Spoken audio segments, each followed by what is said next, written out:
ಎಲ್ಲರಿಗೂ ಕ್ರಿಯೇಟಿವ್ ಚಾನಲ್ಗೆ ಸ್ವಾಗತ. ಇವತ್ತು ಕೀರೆ ಸೊಪ್ಪು ಮತ್ತು ಮೊಳಕೆ ಹುರುಳಿಕಾಳಿಂದ ಉಪ್ಸಾರು ಹೇಗೆ ಮಾಡೋದು ಅಂತ ನೋಡೋಣ. ಮೊದಲನೇ ಬಾರಿ ನಮ್ಮ ಚಾನಲ್ ನೋಡ್ತಿದ್ರೆ ಪ್ಲೀಸ್ ಸಬ್ಸ್ಕ್ರೈಬ್ ಮಾಡಿ. ಈ ವಿಡಿಯೋ ಇಷ್ಟ ಆದಲ್ಲಿ ಒಂದು ಲೈಕ್ ಕೊಡಿ. ನಾನಿವತ್ತು ಒಂದು 1/4 kg ಅಷ್ಟು ಮೊಳಕೆ ಹುರುಳಿಕಾಳು ತೊಗೊಂಡಿದ್ದೀನಿ. ನೋಡಿ, ಚೆನ್ನಾಗಿ ಮೊಳಕೆ ಬಂದಿದೆ. ಈಗ ಈ ಹುರುಳಿಕಾಳನ್ನ ಒಂದು 2-3 ಸರಿ ಚೆನ್ನಾಗಿ ತೊಳ್ಕೊಳ್ಳೋಣ. ತೊಳೆದ್ಬಿಟ್ಟು ಒಂದು ಕುಕ್ಕರಲ್ಲಿ ನೀರು ತೊಗೊಂಡಿದ್ದೀನಿ. ಆ ನೀರಿಗೆ ಹಾಕ್ಕೊತಾ ಇದ್ದೀನಿ.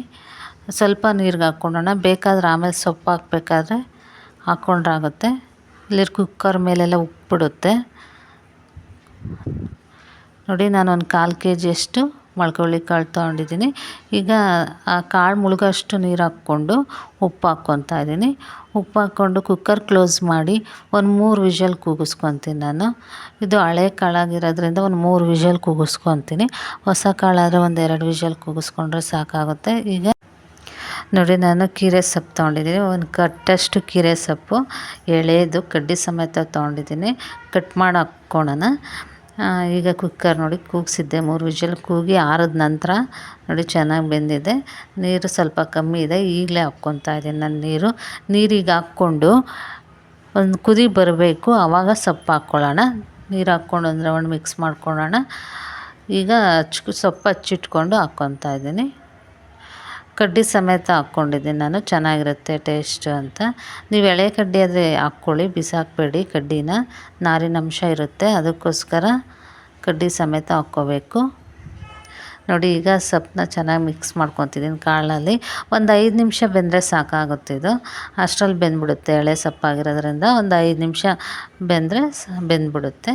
ಈಗ ಉಪ್ಸಾರು ಖಾರಕ್ಕೆ ಏನು ಬೇಕು ಅಂತ ನೋಡೋಣ. ಬೆಳ್ಳುಳ್ಳಿ ತೊಗೊಂಡಿದ್ದೀನಿ, ಒಂದು ಗೆಡ್ಡೆಯಷ್ಟು, ಒಂದು 2 ಸ್ಪೂನಷ್ಟು ತೊಗೊಂಡಿದ್ದೀನಿ. ಮೆಣಸಿನ್ಕಾಯಿ, ಹುಣಸೆಹಣ್ಣು, ಜೀರಿಗೆ, ಮೆಣಸು ಮತ್ತು ಕೊತ್ತಂಬರಿ ಸೊಪ್ಪು, ಉಪ್ಪು ಆಮೇಲೆ ಹಾಕ್ಕೊತೀನಿ. ನಾನು ಈ ಮೆಣಸಿನ್ಕಾಯಿನ ಹುರಿದಿಟ್ಕೊಂಡಿದ್ದೀನಿ. ಮೆಣಸಿನ್ಕಾಯಿ ಮತ್ತು ಕರ್ಬೇವಿನ ಸೊಪ್ಪು ಹುರಿದಿಟ್ಕೊಂಡಿದ್ದೀನಿ. ಹುರಿದಿಟ್ಕೊಂಡು ಈಗ ಇದನ್ನು ಮಿಕ್ಸಿ ಜಾರ್ಗೆ ಹಾಕ್ಕೊತಿದ್ದೀನಿ. ಇಷ್ಟು ಹಾಕ್ಕೊಂಡು ಅದಕ್ಕೀಗ ಕೊತ್ತಂಬರಿ ಸೊಪ್ಪು ಮತ್ತು ಒಂದು ಸ್ವಲ್ಪ ಉಪ್ಪು ಹಾಕ್ಕೊತಾ ಇದ್ದೀನಿ. ನಾನು ಈಗ ಎಷ್ಟು ಬೇಕೋ ಅಷ್ಟಕ್ಕೆ ಮಾತ್ರ ಮಾಡ್ಕೊತಾ ಇದ್ದೀನಿ. ನೀವು ಬೇಕಾದ್ರೆ 2 ದಿವಸ ಇಟ್ಕೊಂಡು ತಿನ್ಬೋದು, ಚೆನ್ನಾಗಿರುತ್ತೆ. ಕೊತ್ತಂಬರಿ ಸೊಪ್ಪು ಜಾಸ್ತಿ ಹಾಕ್ಕೋಬೇಡಿ. ಕಾಯಿ ಕೊತ್ತಂಬರಿ ಸೊಪ್ಪು ಇರಿಸ್ಕೊಳಂಗಿದ್ರೆ ಸ್ವಲ್ಪ ಹಾಕ್ಕೊಳ್ಳಿ. ನೋಡಿ, ಈಗ ಕಾಳು ಬೆಂದಿದೆ. ಅದು ಕಟ್ಟಿಂದ ಸಪ್ರೇಟ್ ಮಾಡಿ ಇಟ್ಕೊಂಡಿದ್ದೀನಿ. ಈಗ ಒಗ್ಗರಣೆ ಹಾಕ್ಕೊಳ್ಳೋಣ. ಒಗ್ಗರಣೆ ಹಾಕ್ಕೊಂಡು ಒಂದು 2 ಸ್ಪೂನಷ್ಟು ಎಣ್ಣೆ ಹಾಕಿದ್ದೀನಿ. ನಾನು ಕಮ್ಮಿ ಎಣ್ಣೆ ಹಾಕಿದ್ದೀನಿ, ನೀವು ಜಾಸ್ತಿ ಬೇಕಾದ್ರೂ ಎಣ್ಣೆ ಹಾಕ್ಕೋಬೋದು. ನಾನು ಒಂದು 2 ಸ್ಪೂನಷ್ಟು ಹಾಕ್ಕೊಂಡಿದ್ದೀನಿ ಅಷ್ಟೇ. ಈಗ ಒಂದು 4 ಮೆಣಸಿನ್ಕಾಯಿ ಹಾಕ್ಕೊತಾ ಇದ್ದೀನಿ. ನಾನು ಕರ್ಬೇವಿನ ಸೊಪ್ಪು ಹಾಕ್ಕೊತಿಲ್ಲ. ಸೊಪ್ಪಿಗೇನು ಕರ್ಬೇವಿನ ಸೊಪ್ಪು ಹಾಕೋ ಅವಶ್ಯಕತೆ ಇಲ್ಲ. ಮತ್ತು ಈರುಳ್ಳಿ ಹಾಕ್ಕೊತಿದ್ದೀನಿ. ಮೀಡಿಯಮ್ ಸೈಜಿಂದ ಒಂದು 2 ಈರುಳ್ಳಿ ಹೆಚ್ಚಿಟ್ಕೊಂಡಿದ್ದೆ. ಅದನ್ನು ಹಾಕ್ಕೊಂಡು ಸ್ವಲ್ಪ ಬೆಂದ ನಂತರ ಈ ಸೊಪ್ಪು ಕಾಳು ಬಸಿಟ್ಟಿಟ್ಕೊಂಡಿದ್ವಲ್ಲ ಅದನ್ನು ಹಾಕ್ಕೊತಾ ಇದ್ದೀನಿ. ಇದಂತೂ ಸಾಸ್ ತುಂಬ ಟೇಸ್ಟಿಯಾಗಿರುತ್ತೆ. ಮತ್ತು ಸೊಪ್ಪು ಮೊಳಕೆ ಕಾಳು ಆಗಿರೋದ್ರಿಂದ ಹೆಲ್ತಿ ಫುಡ್ಡು ಸಹ ಹೌದು.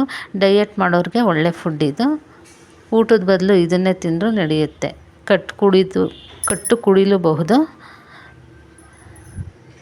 ಈಗ ಚೆನ್ನಾಗಿ ಮಿಕ್ಸ್ ಮಾಡ್ಕೊಳ್ಳೋಣ. ಈರುಳ್ಳಿಗೆ ಹಾಕ್ಕೊಂಡು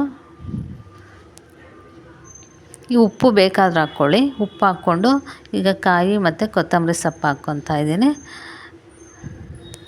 ಕಾಯಿ ಜಾಸ್ತಿ ಹಾಕ್ಕೊಂಡಷ್ಟು ಚೆನ್ನಾಗಿರುತ್ತೆ. ಸಿಂಪಲ್ಲಾಗೇ ಇದೆ ಮತ್ತು ಬೇಗ ಆಗುತ್ತೆ. ಹೆಲ್ತಿ ಫುಡ್ಡು ಆಗಿರುತ್ತೆ ಇದು. ನೋಡಿ, ರೆಡಿ ಆಗಿದೆ ಪಲ್ಯ. ಈಗ ಕಟ್ಟಿಗೆ ರುಬ್ಬಿಟ್ಕೊಂಡಿದ್ವಲ್ಲ ಅದನ್ನು ಹಾಕ್ಕೊಂಡು ಮುದ್ದೆ ಜೊತೆಗೆ ತಿಂದರೆ ತುಂಬ ಚೆನ್ನಾಗಿರುತ್ತೆ. ಈ ವಿಡಿಯೋ ಇಷ್ಟ ಆದಲ್ಲಿ ಪ್ಲೀಸ್ ಸಬ್ಸ್ಕ್ರೈಬ್ ಮಾಡಿ, ಲೈಕ್ ಮಾಡಿ, ಶೇರ್ ಮಾಡಿ. ಈ ವಿಡಿಯೋ ನೋಡಿದ್ದಕ್ಕಾಗಿ ಧನ್ಯವಾದಗಳು.